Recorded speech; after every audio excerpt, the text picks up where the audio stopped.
At buksan po natin ang ating mga banal na kasulatan. Tayo po patuloy na mag-aaral. Tayo po nasa Kapitulo 6 ng unang Korinto. At tapos po natin hanggang yung 8 ng mga nakaraan. At ipagpapatuloy po natin sa 9 hanggang 12. At sundan lang po ninyo ko sa inyong mga banal na kasulatan. Dahil dito po sinasabi sa 9, o hindi ba ganyo nalalaman na ang mga liko ay hindi magsisipagmana ng kaharian ng Diyos? Huwag kayong padaya. Kahit ang mga mapakiapid, ni ang mga mananamba sa Diyos-Diyosan, ni ang mga mangangalunya, ni ang mga nangbababae, ni ang mga mapakiapid sa kapwa lalaki, ni ang magnanakaw, ni ang masakim, ni ang manglalasing, ni ang mga mapagtungayaw, ni ang manlulupig ay hindi mangagmamana ng kaharian ng Diyos. At ganyan ang ilan sa inyo, ngunit nangahugasan na kayo, ngunit binanal na kayo, ngunit inaring ganap na kayo sa pangalan ng Panginoong Kristo at sa Espiritu ng ating Diyos. Ang lahat ng mga bagay sa akin ay matubig, ngunit hindi ang lahat ay nararapat. Ang lahat ng bagay sa akin ay matuwid, ngunit hindi ako pasasakop sa kapangyarihan ng anuman. Hanggang dyan po muna ang ating babasahin at ating pagbubulay-bulayan. Kaya nga po, ibabalik natin sa 9, sabi, o hindi ba ganyan nalalaman na ang liko ay hindi magsisipagmana ng kaharian ng Diyos? Yung pong lahat ng kalikuan. Yan po'y hindi nararapat na sa atin, sa ating paglakad sa banal, sa ating pong paglakad sa pananampalataya. Kaya nga, ang sabi nga sa atin dito sa Roma 6:13, na ang sabi nga sa atin dito sa Roma 6:13, sabi, huwag din naman ninyong ihandog ang inyong mga sangkap sa kasalanan na pinakasangkapan ng kalikuan. Huwag po natin ihandog itong ating katawan na pinakasangkapan ng kalikuan. Kundi ihandog ninyo ang inyong sarili sa Diyos, na tulad sa nangabubuhay sa mga patay, at ang inyong mga sangkap na pinakasangkapan ng katuwiran ng Diyos. Doon po natin ihandog ang ating sarili, na tayo may pinakasangkapan ng katuwiran. Kaya wag po natin itong ihandog ang ating sarili sa na pinakasangkapan ng kalikuan, sapagkat yung pong mga liko ay po hindi tatayo sa harapan ng Diyos. Nga po ang sabi sa Aklat ng Mga Awit, Kapitulo 5, sa talatang 5 ay sinasabi dito, ang hambog ay hindi tatayo sa iyong panangin, at iyong kinapuutan, yung nga po sabi, ang lahat na manggagawa ng kalikuan. Ay po'y kapupuutan ng Diyos. Ang lahat na manggagawa ng kalikuan. Kaya po'y huwag po natin ihandog itong ating sarili na pinakakasangkapan ng kalikuan. Nasabi pa rin po dito sa 2 Korinto, Kapitulo 6,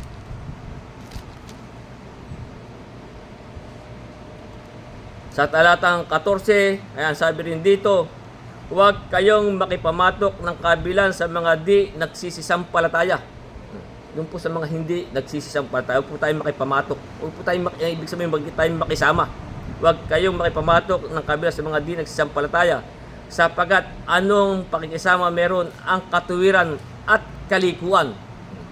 Kaya po huwag po natin ihahandog itong ating sarili na pinakasangkapan ng kalikuan. Kaya sabi, anong pakisama meron ang katuwiran at kalikuan? O anong pakisama meron ang kaliwanagan sa kadiliman? Sabi, at anong pakipagkasundo meron si Kristo kay Bilial? O anong bahagi meron ang sumasampalataya sa di sumasampalataya? Kaya nga po tayo mag-iingat. Sabi, anong pakisama meron ang templo ng Diyos sa mga Diyos-Diyosan? Sapagkat tayo templo ng Diyos na buhay, gaya ng sabi ng Diyos, mananahan ako sa kanila at lalakad ako sa kanila. Ako'y magiging kanilang Diyos at sila'y magiging aking bayan. Huwag po tayong makikipamatok. Diyan po sa mga hindi nagsisisampalataya. Yan po sabi, huwag tayong makikibahagi. Nasabi nga po sa atin dito sa Efeso Kapitulo 5 sa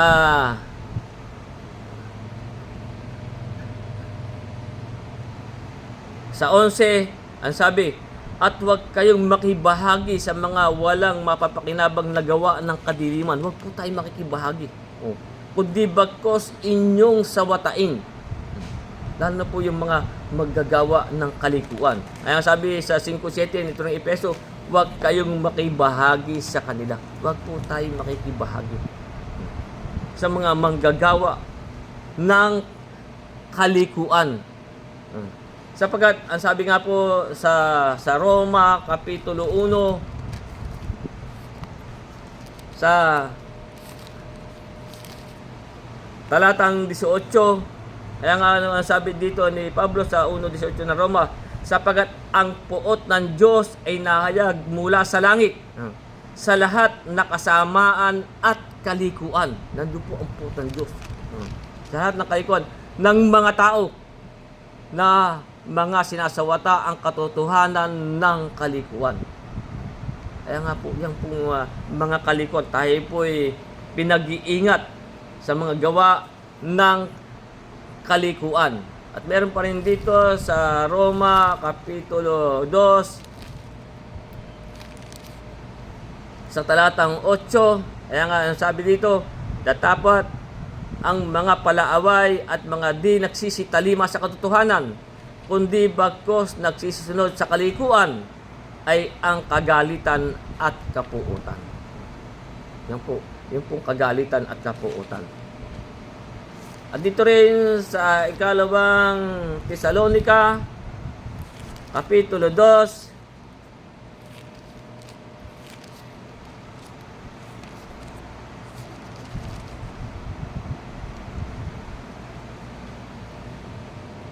sa talatang 12, kaya nga sabi nga po dito, upang mga hatulan silang lahat na hindi nagsisampalataya sa katotohanan, kundi nangalugod sa kalikuan. Ito po yung po'y mga hahatulan.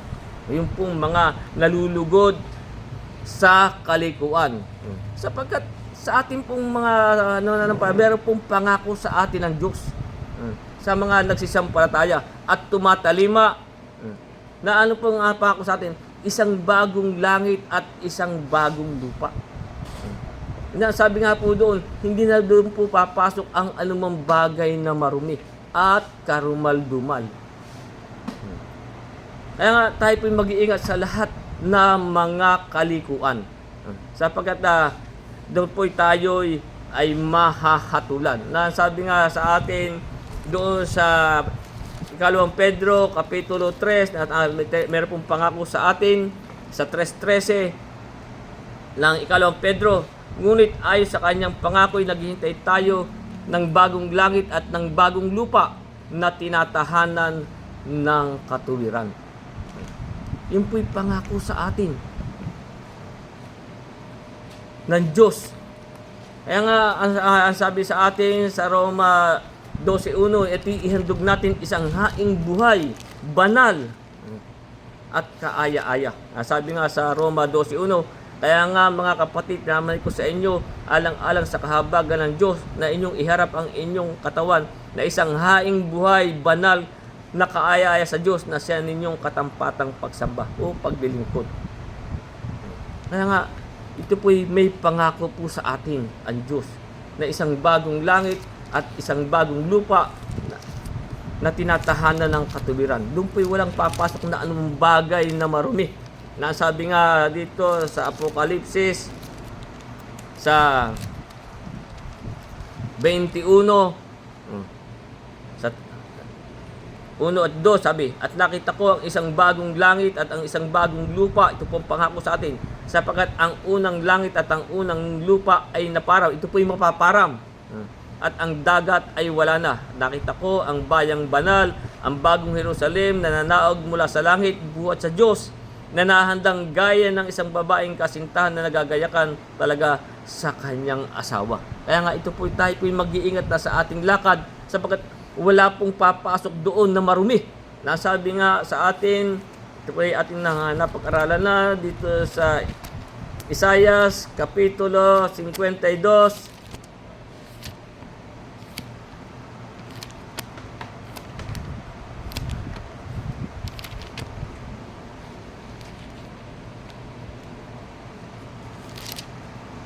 Sabi nga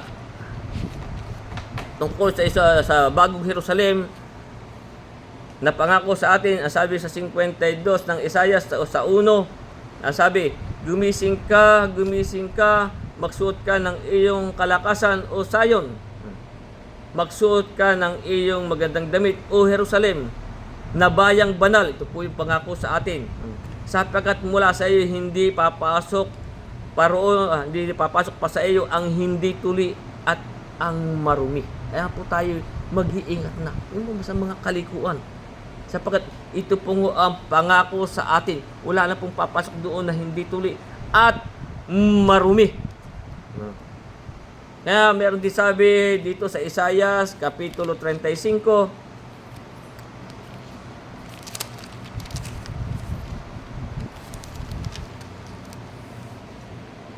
Sa Isaias Kapitulo 35 sa talatang 8 na sabi nga dito, at magkakaroon doon ng isang lansangan at isang daan. Doon po sa isang bagong langit at isang bagong lupa, ang sabi nga magkakaroon doon ng isang lansangan at ng isang daan.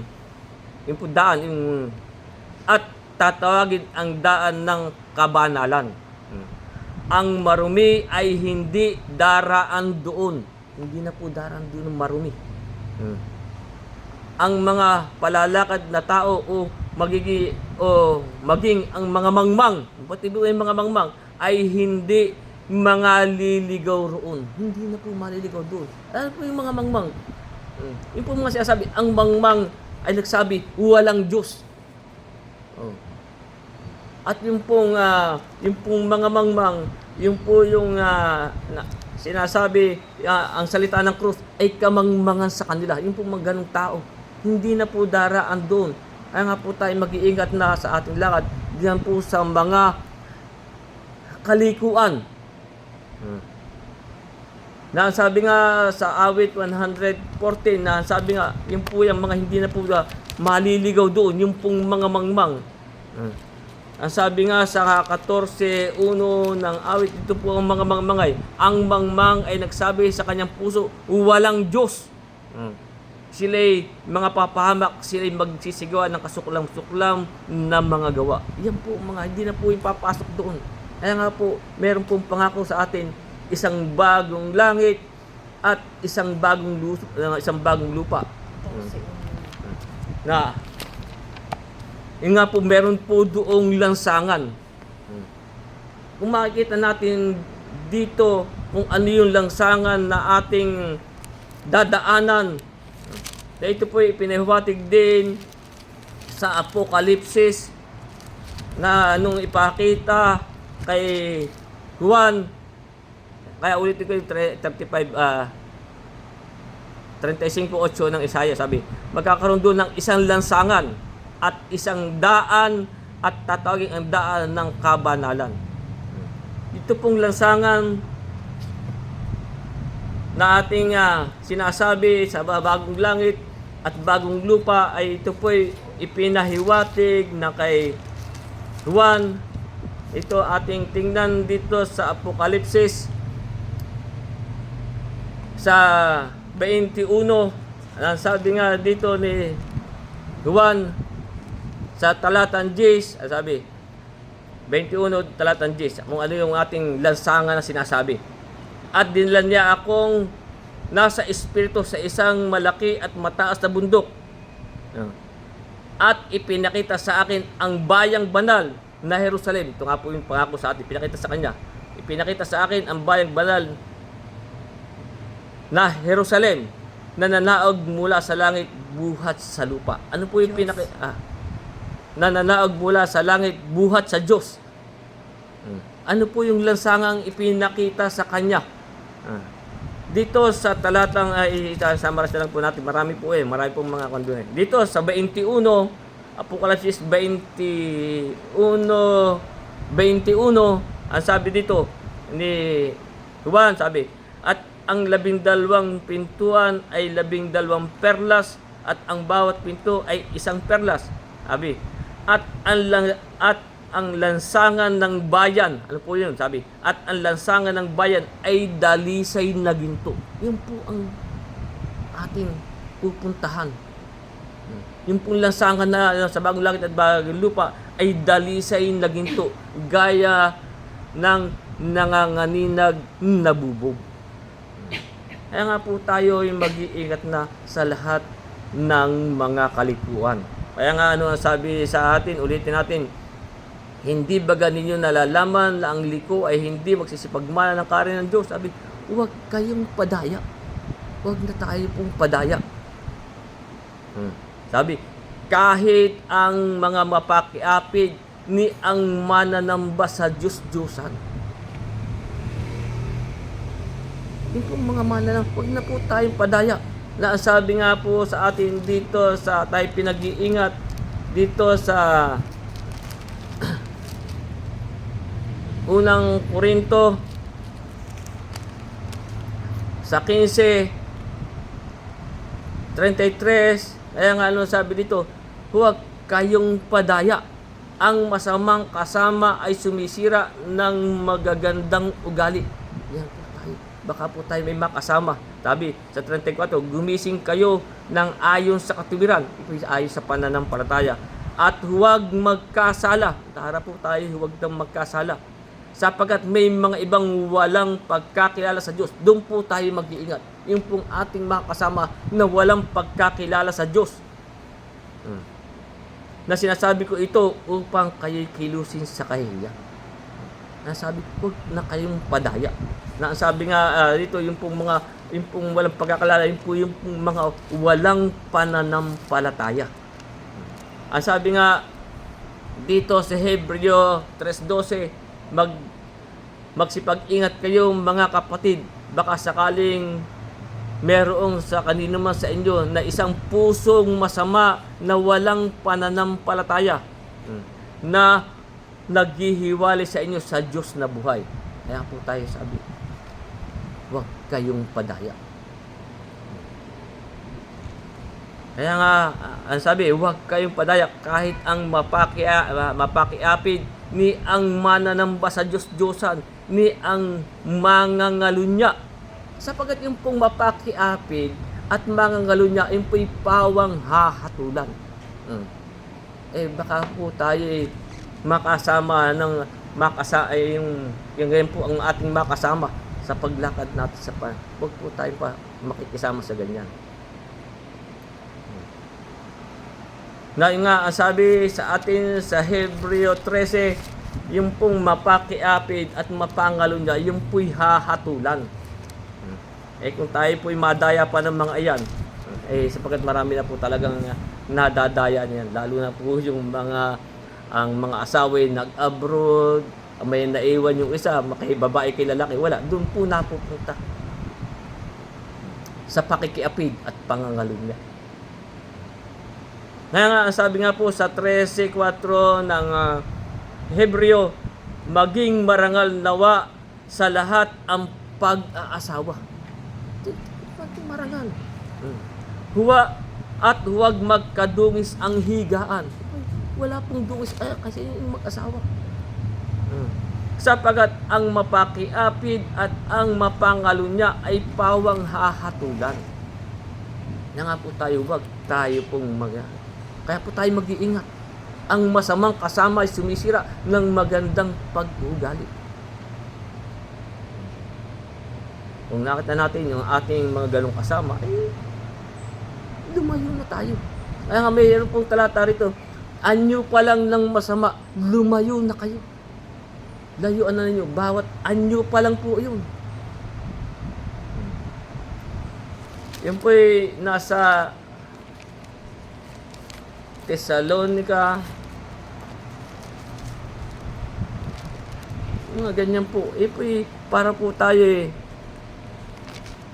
makaiwas diyan sa mga ganyan. Sabi sa 5:22 ng unang Tesalonica, layuan ninyo ang bawat anyo ng masama. Anyo pa lang. Atin na pong layuan. Sabi, huwag kayong padayak kahit ang mapakayapid ni ang mananamba sa Diyos-Diyosan. Yan po kaya, malapit na naman yung kanilang mga pagdiriwang.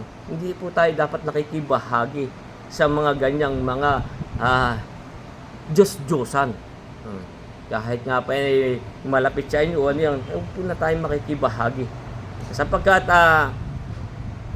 ang sabi po sa atin dito sa unang Korinto Kapitulo 10, sa talatang 19, kaya nga anong sabi dito? Sabi ni Pablo, ano ang aking sinasabi? Na ang hain baga sa Diyos-Diyosan ay may kabuluhan. O ang Diyos-Diyosan ay may kabuluhan. Tayo po lalayo na dyan. Subalit sinasabi ko na ang mga bagay na nihahain ng mga hintil ay kanyang inahain sa mga demonyo. Yan po sa mga demonyo. At hindi sa Diyos. At hindi ko ibig na kayo magkaroon ng pakikipagkaisa sa demonyo. Huwag tayo makikibahagi sa kanilang mundo. Kaya nga nung sabi sa atin huwag kayong padaya kahit ang mapakiapid ni ang mananamba sa Diyos-Diyosan, ni ang mga ngalunya, ni ang mga nambababae. Sa English, binasa ko, effeminate. Yung pong babae na nag-aastang lalaki. Babae ka na, nang babae ka pa. Kahit tayong mga lalaki, kahit tayong mga mambababae, ang mapakid, apid at mga pangalunda, hindi po'y pahawang hahatulan.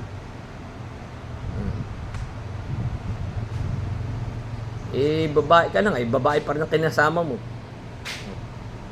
Kasalanan po yun. Kaya sabi, yung mga ganyan, huwag tayong makikisama sa ganyan. Ni ang mapakiapid sa kapwa lalaki. Ganyan din. Lalaki sa lalaki. Nung pa'y sinabihan na tayo nung sa matandang tipan, ganyan din sinabi na sa aklat ng Levitico,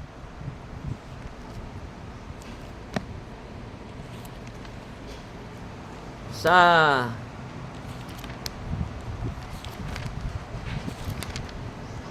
talatang sa Kapitulo 20, hindi doon pa sinasabi na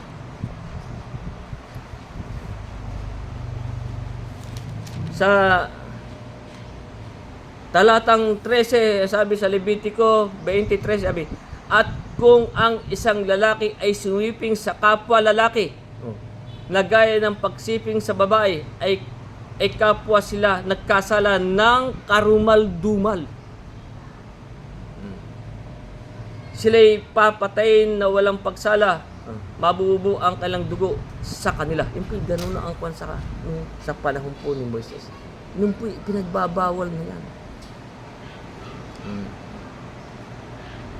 Wala po namang sinasabi ditong masama yung mga ganyan, yung mga sinasabi nila daw bakla o mga tomboy. Wala po. Pero ang pinagbabawal po sa atin, sumiping sa kapwa lalaki. Mga babae, sumiping ka sa kapwa babae. Yan po ang pinagbabawal. Kung ganyan ang inyong kuwan, wag po tayo magkakasala. Nakita po ba ninyo nung kuwan, meron tayong nakita noon doon sa isang TV show. Isang bakla at isang tomboy, pero sila ang nagsama. Wala pong pagkakasala yun. Sapagat ang babae ay nilalang para sa lalaki. May talata po noon. Sila'y nagkaanak. Pero ang pinagbabawal po sa atin yung lalaki sa kapwa lalaki. Kaya nga po yung sinasabi sa atin, ni ang mapakiapit sa kapwa lalaki. Yun po ang sa atin ay karumal-dumal. Yung nga po meron pa rin sa Timoteo.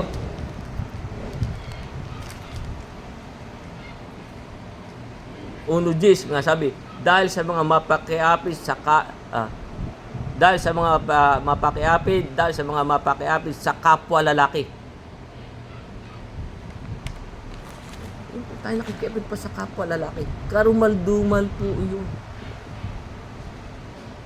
Kaya po mga gumagawa ng mga ganyan, hindi yan magsisipagmana ng kaharian ng Diyos. Kaya ulitin natin, sabi, huwag kayong padaya kahit ang mapakiapid, ni ang mananamba sa Diyos-Diyosan, ni ang mga mangangalunya, ni ang nang bababae, ni ang mapakiapid sa kapwa lalaki, ni ang mga magnanakaw. Yan pong mga magnanakaw.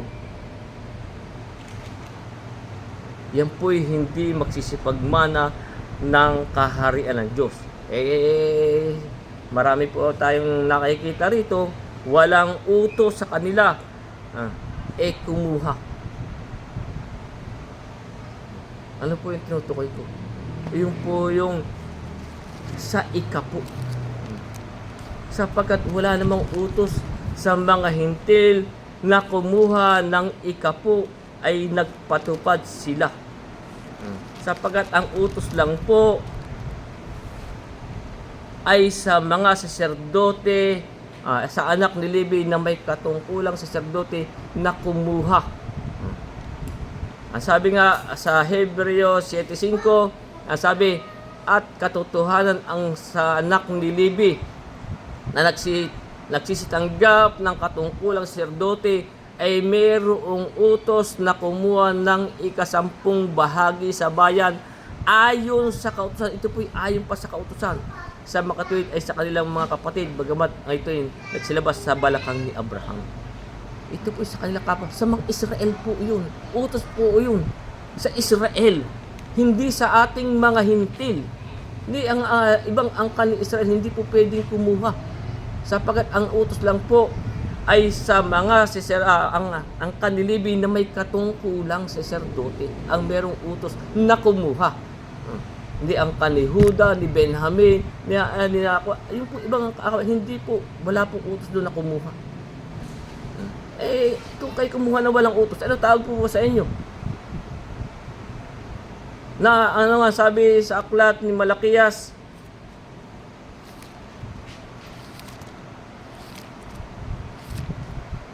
yan po tingnan natin kung ano ang sabi diyan sa mga kumukuha ng walang utos. Sa Kapitulo 3, sa talatang 7 at 8, kaya nga ano sabi dito ni Malakias, mula ng mga kaarawan ng inyong mga magulang, kayo'y nangagpakaligaw sa aking mga tuntunin at hindi ninyo tinalima. Ang nga pong utos doon ay kayo sa ang kalang nilibi na may katungkulan sa sacerdote, sabi, at hindi ninyo tinalima. Manumbalik kayo sa akin at ako'y manunumbalik sa inyo, sabi ng Panginoon ng mga hukbo. Ngunit iyong sinasabi, saan kami manunumbalik? Sabi, nananakaw ang baga ng tao ang Diyos. Sabi, nananakaw ang baga ng tao ang Diyos. Sabi, ngunit ngayon may ninanakawan ninyo ako. Sabi ng Diyos, ngayon may ninanakawan ninyo ako. Ngunit inyong sinasabi, sa ano ka namin ninanakawan? Sa mga 10 bahagi at sa mga handog. Wala namang utos sa inyo, kumuha kayo niyan, kumuha kayo. Ang tawag sa inyo, magdanakaw. Kaya nga, yun ang sinasabi nga sa atin dito, ni ang mga magnanakaw, ni ang mga masakim. Yan po mga kasakiman, yun po hindi na nararapat po sa atin.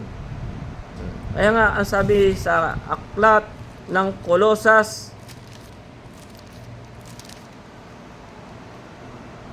sa 3:5 hanggang 6, sabi sa atin, patayin nga ninyo ang inyong mga sangkap ng katawang na sa ibabaw ng lupa. Sabi, pakikiapit, karumihan, masamang pita, masamang nasa, at kasakiman. Kasama ko yung mga kasakiman.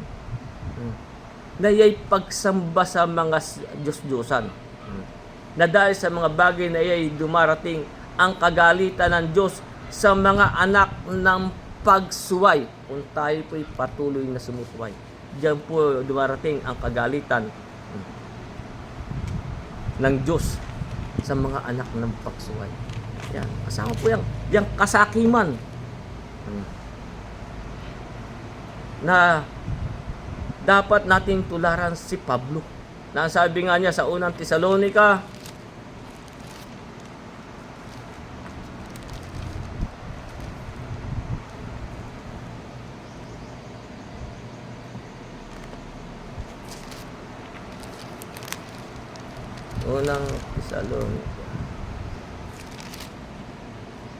kaya nga sabi po ni Pablo sa unang Tesalonica, Kapitulo 2, talata 5, kaya nga sabi niya dito, sapagkat hindi kami nasumpungang nagsisigamit kailanman ng salitang paimbabaw, gaya ng nalalaman ninyo, ni ng balabal man ng kasakiman, saksi ang Diyos.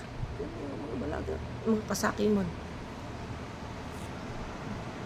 Yan po mga ganyan, hindi po magsisipagmana ng kaharian ng Diyos. Sa dito pa nga sa 2 Korinto 7, talatan 2, kaya nga sabi niya rito, buksan ninyo sa amin ang inyong mga puso. Hindi namin inapi ang sinuman. Hindi namin pinasama ang sinuman. Hindi namin dinaya ang sinuman. Ano po tayo ganyan? Yung pong mga kasakiman. 2 Korinto po 7:2. Yun po yun. 2 Korinto 7:2. Ano po yung kasunod noon? Ni ang maglalasing. Yung mga paglalasing. Hindi po bawal, wala po tayong mababasa rito na bawal uminom ng alak. Ang ipinagbabawal po sa atin ay paglalasing. Sapagkat si Timoteo nga po ay sabihan pa ni Pablo na uminom ng kaunting alak para sa kanyang sikmura. Kaya wala po dito yung sinasabi na bawal uminom ng alak. Ito po yung ating mababasa dito sa unang Timoteo 5:23, dahil nga po sabi ni Pablo kay Timoteo, huwag kang iinom pa ng tubig lamang, sabi, kundi gumamit ka ng kaunting alak dahil sa iyong sikmura at sa iyong madalas na pagkakasakit. Kasi bakit yung pong alak, yung po'y gamot din. Yung nga pong iba nahatulan nung iba sa sikmura, yung wala pang kinain, yun po'y paiinumin ng isang tagay bago kumain. Yun po'y gamot sa sikmura. Kaya hindi po ipinagbabawal uminom ng alak. Ang ipinagbabawal po sa atin ay paglasing, yung pong maraming alak. Sapagkat ito rin po ang sinabi dito sa unang Timoteo 3:8, na sinasabi nga dito ni Pablo kay Timoteo, doon po sa mga sa 3:8 po ng ang unang Timoteo, ganyan sinabi, ganyan din naman ang mga diakono ay dapat mahusay. Diba, ano po yung data pag-arap po ang diakono? Hindi dalawang dila, sabi, hindi mahilig sa maraming alak. Hindi po ba? Pero sabi, yung maraming alak. pagka po maraming alak, ay talagang tayo po'y malalasing. Hindi po bawal uminom ng alak. Hindi po katulad ng iba na kayo nakikita. Uy, ba't ka nandiyan? Ba't ka sumiyat? Wala namang problema kung ikay sumiyat. Ang sinasabi, huwag tayong marami. Sapagkat yung pinagmumula na po yun ng kagulo. Sabi, ulit ko yung 3.8, sabi, ganyan din naman ang mga diakon ay dapat mahusay, hindi dalawang dila, hindi mahilig sa maraming alak, hindi mga sakim. Ngayon, kaya nga yung kasakiman, po talaga bawal din sa akin. Hindi mga sakim sa mahalay na kapakinabangan. Kaya nga po, hindi po bawal. Ang ate po paano nga po, nung siya maimbita pa sa kasalan, gumawa po nga siya ng alak. Kung hindi po bawal uminom ng alak, di ang ating Panginoon, sana hindi na gumawa ng alak. Hindi po tayo pinagbabawal ang uminom ng alak. Ang ipinagbabawal po sa atin ay paglalasing. Kaya katulad na sinasabi dito sa Efeso Kapitulo 5, sa talatang 18, ano ang sabi dito? At huwag kayong magsipaglasing ng alak.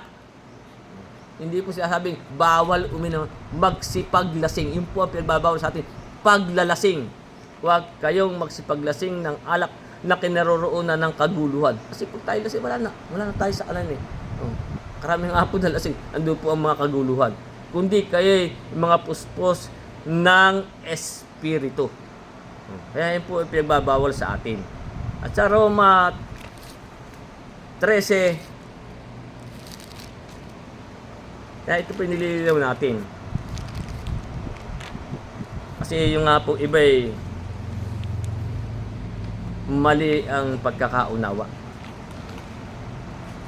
Sa 13:13 ng Roma, sinasabi dito magsilakad tayong mahinhin gaya ng araw, huwag sa katakawan at paglalasing. Ang ipinagbabawal po sa atin, paglalasing.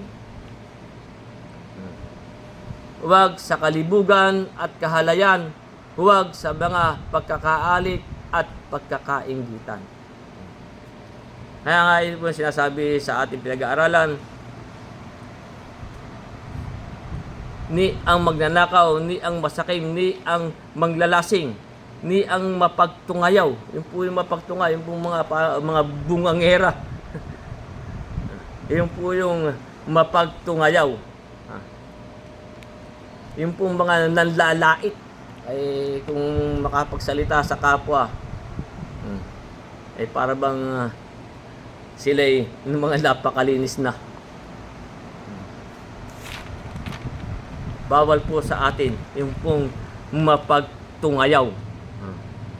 Sa English nga po revelers. Ni ang manglulupig. Hindi po yan sa atin nararapat. Dahil meron pong ganyan Kaya nga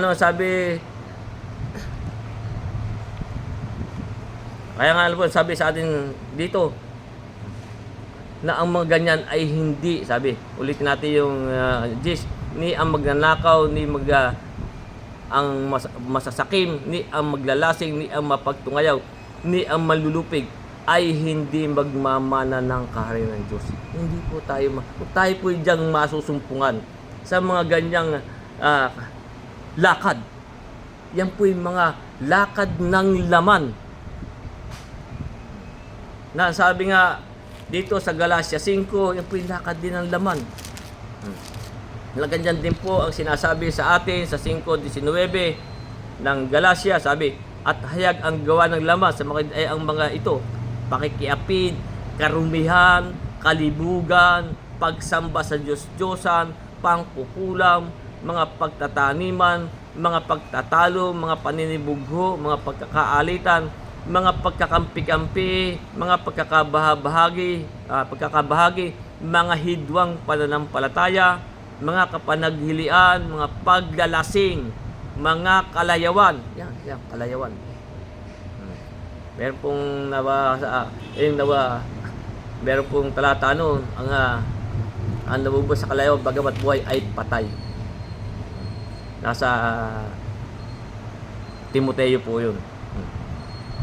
Ayan pong mga kalayawan. Hindi po nang masaman tayo pamisa-misan, pero yung tayo ay diyan na tayo nabubuhay sa kalayawan, hindi na po nararapat yun. Tama na natin nabasa yun dito sa nasa kwan po yun, nasa Timoteo. Ang nagpapakabuyo sa kalayawan, parang ganun po bagamat buhay ay patay. Ayan po mga kalayawan. At ang katulad mga katulad dito, ayun katulad din po ng ganyan, tungkol sa mga bagay na ito aking pinagpapaunang ipaalala sa inyo, tulad sa aking pagpapaalala ng una sa inyo, na ang nagsisigawan ng gayong mga bagay ay hindi magsisipagmana ng kaharian ito. At tayo po'y mag-iingat sa ating lakad. May pangako po sa atin isang bagong langit at isang bagong lupa. Pero hindi po papasok doon ang marumi at karumal-dumal. Yan pong lahat na iyan. Tayo po'y mag-iingat na sa ating lakad, na tayo po'y ang sabi nga dito sa Thessalonica,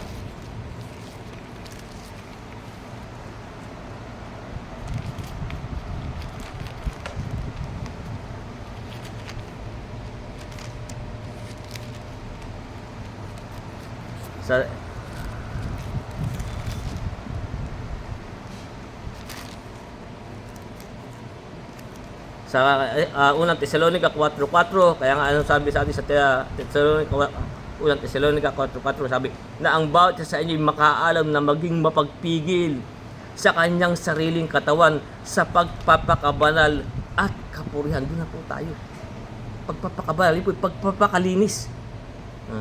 Sapagkat sabi sa 4:7, sapagkat tayo tinawag ng Diyos hindi sa ikarurumi, kundi sa pagpapakabanal. Tayo biglang tinawag Ay tuloy natin sa 11, kaya nga sabi niya dito, at ganyan ang ilan sa inyo. Sabi, at ganyan ang ilan sa inyo, ngunit nangahugasan na kayo. Paano po tayo nahugasan? Ito po'y sa pamamagitan ng tayo'y sa ating pong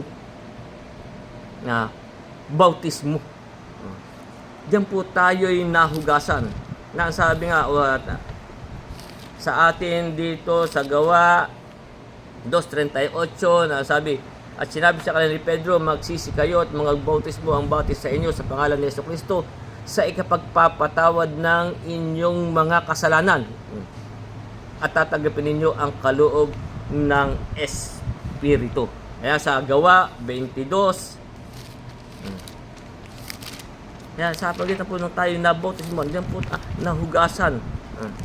Sabi sa Gawa 22, dito po ay sinasabi ni Pablo, simulan natin sa 12 hanggang 16, ganito po sinasabi. Ito po nung siya nagsasanggalang, nung siya nakaharap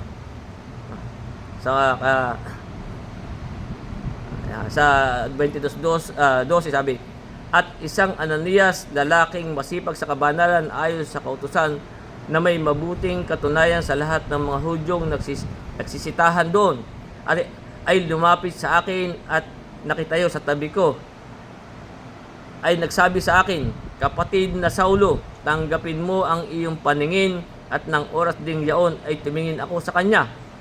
At sinabi niya, ang Diyos ng ating mga magulang ay itinalaga ka upang mapagkilala mo ang kanyang kalooban at makita mo ang banal at narinig mo ang isang tinig mula sa kanyang bibig.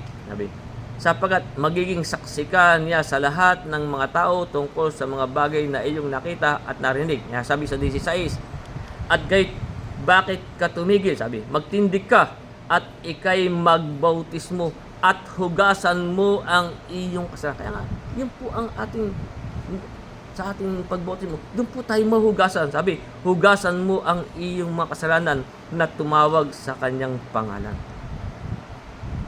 Kaya sabi, nangahugasan na kayo. Diyan po sa pamamagitan ng ating bautismo.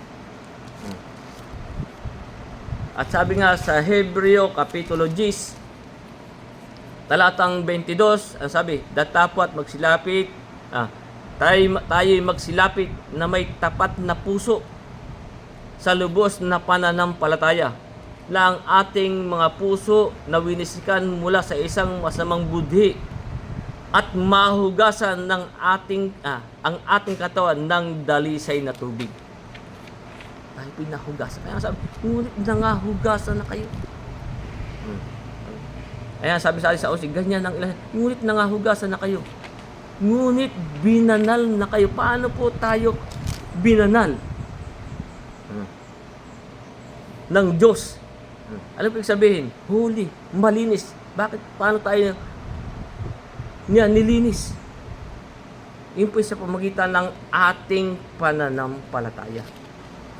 Ang sabi po sa Aklat ng mga Gawa, Kapitulo 15, simulan natin sa 8, ay ang sabi nga dito, paano tayo binanal? Sabi, nilinis. Yun po ang kahulugan ng banal, holy, clean, malinis. Sabi, 15:8 ng Gawa, sabi, at ang Diyos, ang nagsasalita po, ang alak ko dito ay si Pedro. At ang Diyos na nakakataho ng puso ay nagpatotoo sa kanila, na sa kanila ibinigay ang Espiritu Santo na gaya naman ng kanyang ginawa sa atin. Sabi. At tayo hindi niya itinangi sa kanila. Ano sabi? Na nilinis sa pamamagitan ng pananampalataya ang kanilang mga puso. Ito po'y lilinisin yung ating puso sa pamamagitan ng pananampalataya. Kaya sabi, ngunit binanal na kayo. Nilinis na ang ating puso. Pinatawad na sa atin ang ating kasalanan. Nangahugasan na kayo. Sabi, inaring ganap na kayo. Paano tayo inaring ganap? Ano sabi sa Roma 8? Sa 8:30, kaya nga, ano sabi dito? At yaong mga itilagan niya. Isasa natin ng 29. Sapagkat yaong ng unay kanyang nakilala, ay tilaga naman niya na maging katulad ng larawan ng kanyang anak, upang siya'y maging panganay sa maraming kapatid. At yaong mga tilaga niya ay kanyang tinawag naman. Tayo po'y tinawag. At ang tinawag ay inaaring ganap naman niya. Tayo po'y inaaring ganap. Kaya sabi, ngunit inaaring ganap na kayo. Ay inaaring ganap niya, at ang inaaring ganap niya ay niluluwalhati din naman niya. Kaya nga sabi sa atin, ngunit nangahugasan na kayo, ngunit binanal na kayo, ngunit inaaring ganap na kayo sa pangalan ng Panginoong Jesucristo at sa Espiritu ng ating Diyos. Kaya nga sa 12, ano sabi? Ang lahat ng bagay sa akin ay matuwid. Ngunit hindi ang lahat ay nararapat. Marami. Sasabi mga matuwid sa salita. Pero ano mo kaya mga matuwid na yan? Hindi po lahat ay nararapat. Marami nga nangangatuwid. Lalo na yung sa mga matandang tipan na ayaw kay Moises. Hindi nga po nararapat tayo doon. Sabi, ngunit hindi ang lahat ay nararapat. Ang lahat ng bagay sa akin ay matubid. Ngunit hindi ako pasasakop sa kapangyarihan ng anuman. Huwag po tayo pasasakop sa kapangyarihan ng anuman. Sa kapangyarihan po ng Diyos tayo. Sapagkat marami pong nangangaral. Halos sila na ang ating nasusunod. Hindi na po ang Diyos. Hindi na sabi sa unang Korinto 10:23. Sabi, ang lahat ng bagay ay matuwid. Ngunit hindi lahat ng mga bagay ay nararapat. Hindi po. May matuwid ay nararapat. Lahat ng bagay ay matuwid. Ngunit hindi lahat ng mga bagay ay makapagpapatibay. Saan tayo magpapakatibay? Sa salita ng Diyos. Sa kapangyarihan. Kaya nga sabi, huwag tayong paabi.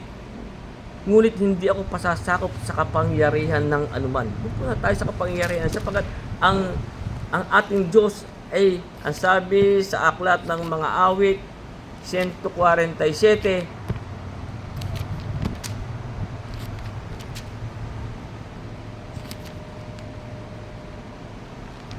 siya po'y may walang hanggang kapangyarihan. Yan, parang ganun po nakalagay.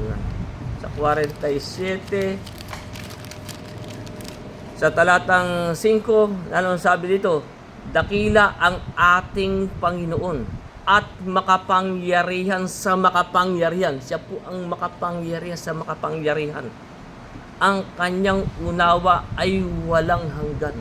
Kaya, hindi na po tayo pasasakop sa kapangyarihan ng Diyos. Sa aklat ni Nahum, ano ba yan?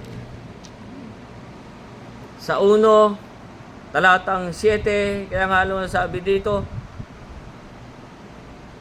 ang Panginoon ay mabuti, katibayan sa kaarawan ng kabagabagan. Siya po'y mabuti, siya po'y katibay sa kaarawan ng kabagabagan. At nakikilala niya yaong naglalagak ng kanilang tiwala sa Kanya. Yung naglalagak ng tiwala sa Kanya. Kilala po tayo ng Diyos. Yung sa Kanya, yung naglalagak ng tiwala. Kaya, doon po, doon po tayo sa kapangyarihan ng Diyos. Doon po tayo maglagak ng tiwala. Huwag na po tayo sa iba. Huwag tayo para sa kapangyarihan ng anuman. Na ang sabi nga din sa awit 1:6, sabi, sapagkat nalalaman ng Panginoon ang lakad ng mga matuwid. Alam po ng Diyos yan, yung lakad ng matuwid. Ngunit ang lakad ng masama ay mapapahamak. Huwag na po tayo maglalagak ng tiwala. Kilala po ng Diyos ang naglalagak ng tiwala sa Kanya. At nalalaman ng Panginoon ang lakad ng matuwid. Yung po mga lumalakad sa matuwid. Alam po ng Diyos yan. At dito sa 137 ng mga awit,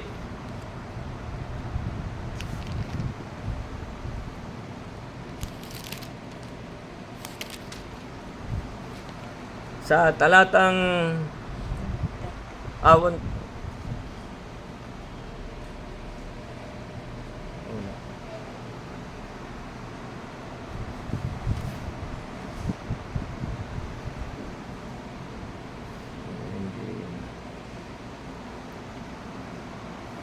dito lang po sa Juan. Mali pala yung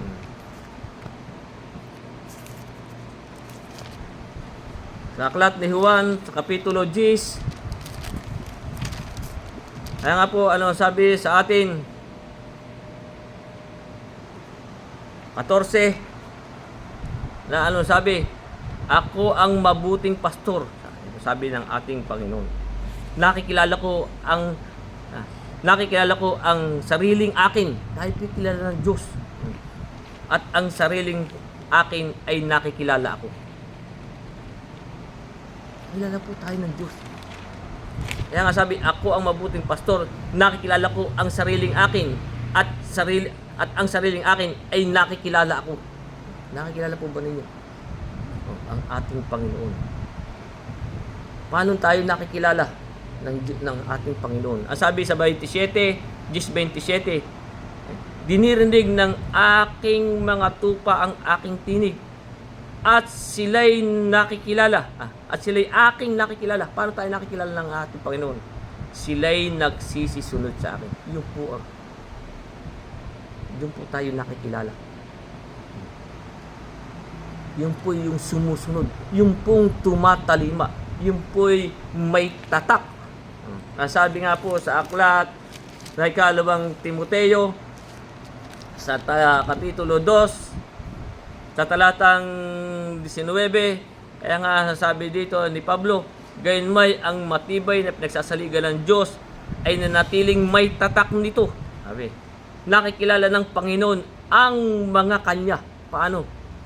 At lumayo sa kalikuan ang bawat isa na sumasambitla ng Panginoon. Yun po'y lumalayo sa kalikuan. Kaya ngayon po mga liko ay hindi magsisipagmana ng kaharian ng Diyos. Kaya ulitin na lang natin yung 12, sabi, ang lahat ng bagay sa akin ay matuwid, ngunit hindi ang lahat ay nararapat. Ang lahat ng bagay sa akin ay matuwid, ngunit hindi ako pasasakop sa kapangyarihan ng anuman. Doon po tayo pasakop. Doon po tayo sa kapangyarihan ng Diyos. Kaya hanggang dyan po muna ang ating pag-aaral at ituloy na po natin sa mga susunod nating pag-aaral.